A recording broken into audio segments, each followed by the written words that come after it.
What's up everybody, whydavis here, back with another review. Tell me showing you guys a Nike Dunk Low Reverse Curry 2024.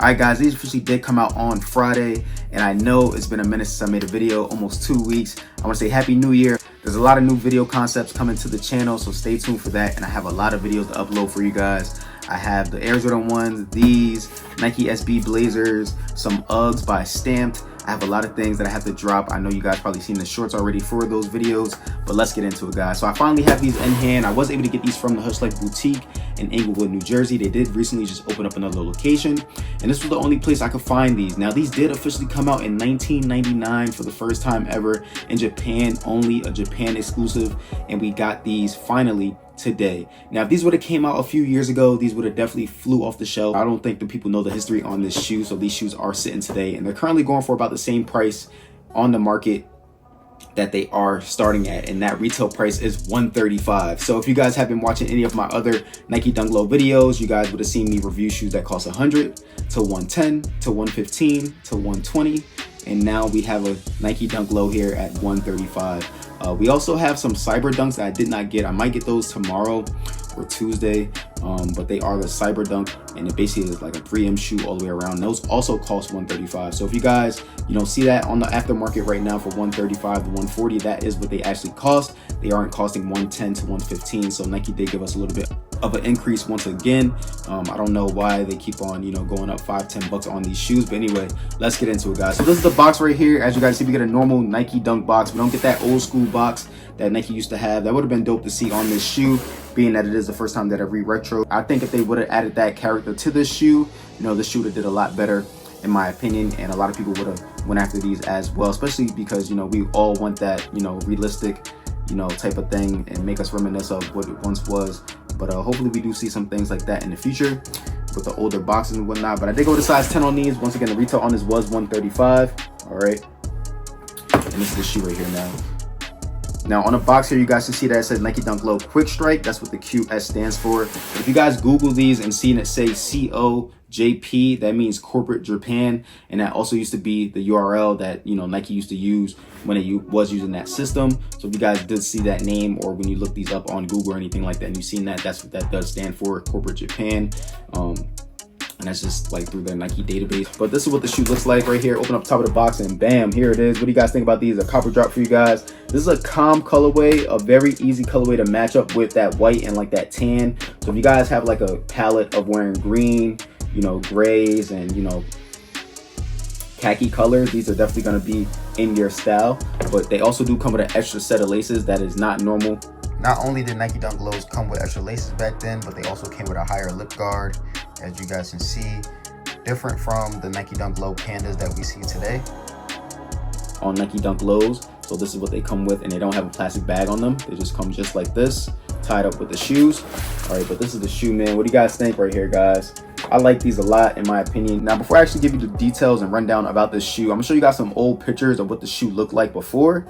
All right, and basically the same thing, you know what I mean? If you guys look at this shoe versus that shoe, we still do get like the tan color and the stitching. I'm not sure if they made it like this to have it look more aged, but if you guys look at these pictures I'm showing you right here, that shoe does look very aged out and things like that. If you guys also look on the tag on that box, I'm gonna show you guys right here, it says 13,000 Y. I'm guessing that means yen, and when you translate that to US dollars, it does almost come up to $90. It comes up to like $89.99. If you guys remember back in the day, Jordans, when you used to go to Foot Locker and things like that, it used to cost like $149.99. It never was that $150 or $155 or $160 price point. It always was that whatever cent less. I don't know why they don't do that anymore, and they used to just be like, oh, I owe you a penny and whatnot. So if you guys remember that as well, let me know in the comments box below. But you guys can see on that box, on the older Japan box right there, they do have the price tag there, and they were going for about $90 when these shoes did come out in 1999. All right, so we see a $50 increase basically. So if you guys see that black tag on your box, if you guys shop on the aftermarket, I'm pretty sure you guys have seen that black Nike tag, and basically this means that the shoe is coming from Japan. So if you guys have bought anything from the aftermarket and seen that on like a Jordan 1 or any type of Jordan like these, they are real. It's just coming from overseas, and that's what they have on their Nike products, that black tag. I also mentioned that in another video. I can't remember which one it was, but just to clear things up, if you guys ever received anything off the aftermarket and seen that black tag and thought like, what the heck is this? It is real, and this is another picture to show you guys that it is real, especially when it does come from Japan. So looking at the bottom of the shoe here, it does come in like this tan khaki colorway. On the box, they are calling it a dark curry. All right, we get the Nike with the swoosh down there in the middle. Looking at the midsole on the outside of the shoe, it's not aged out. It is in a straight white with some white stitching on both the outside and the inside of the shoe. Coming up towards the base of the shoe here, we get some nice premium leather. If you guys look at this shoe right here, are a lot better than what we see on the regular Nike Dunk lows, in my opinion. All right, we get a different color in the stitching. If you guys look in the middle portion of the swoosh, it's in that dark curry that they're calling on the shoe. I do see a little bit of glue stains, a little bit of stitching errors, but not too many. You can't see these things from far away, but up close and personal, you know, like I'm looking at it now, you can see these things, but it's not an issue in my opinion. On the inside of the shoe, I really do like the color scheme on this. I like how they, you know, aged the stitching out. I'm not sure if this is how the stitching was on the original pair, but they just made it look like this to give it a little bit more of an aged look once again.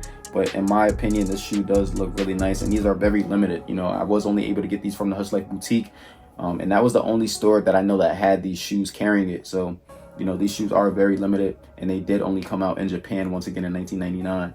All right, we're finally getting a US drop here today.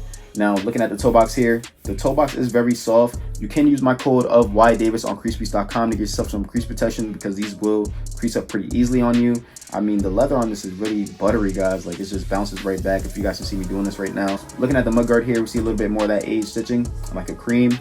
We see the white stitching and the not so detailed stars creeping up from the bottom of the shoe. We do get two sets of laces in these. Once again, they come with these curry laces, and they come with the white laces. Looking at the tongue here, we get this mesh on the tongue. At the top, it says Nike with the swoosh there in white.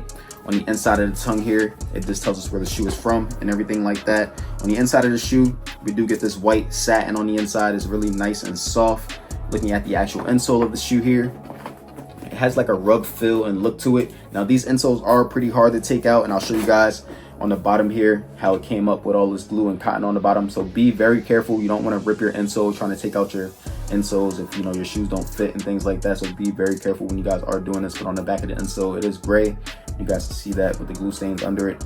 But on the actual insole, it is like a rug like material, and it says Nike with the swoosh, and we get the sizing sticker on top of the logo, not on the bottom of the logo.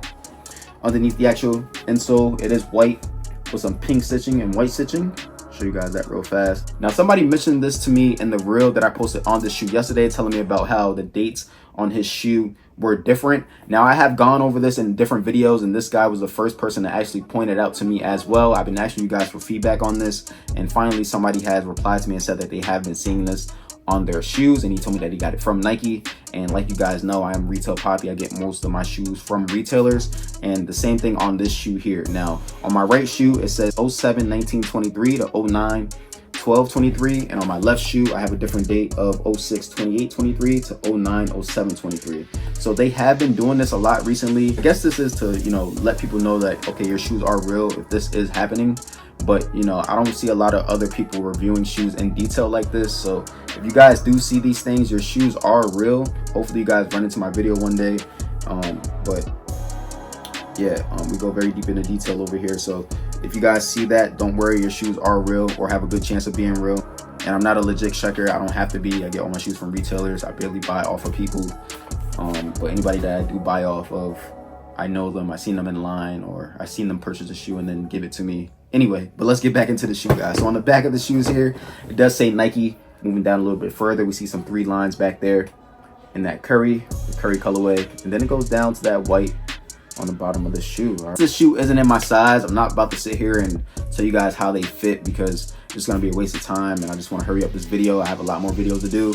But if you guys have never had a Nike Dunk logo true to size, you will have a little bit of slippage on the back of the shoe, especially if you like to wear your shoes unlaced. So, you know, that is normal. I wouldn't say go up half a size, but if you want to go up half a size, you would only be able to wear your shoes laced up, okay? And you know, that's for if you have like a wider foot or just want a better wearing experience. But if you want to wear your shoes unlaced, definitely go true to size, or even down half a size and maybe take out the insole. Okay guys, hope you guys like this video. Make sure you guys like, comment, subscribe, show your boy some love, and stay tuned.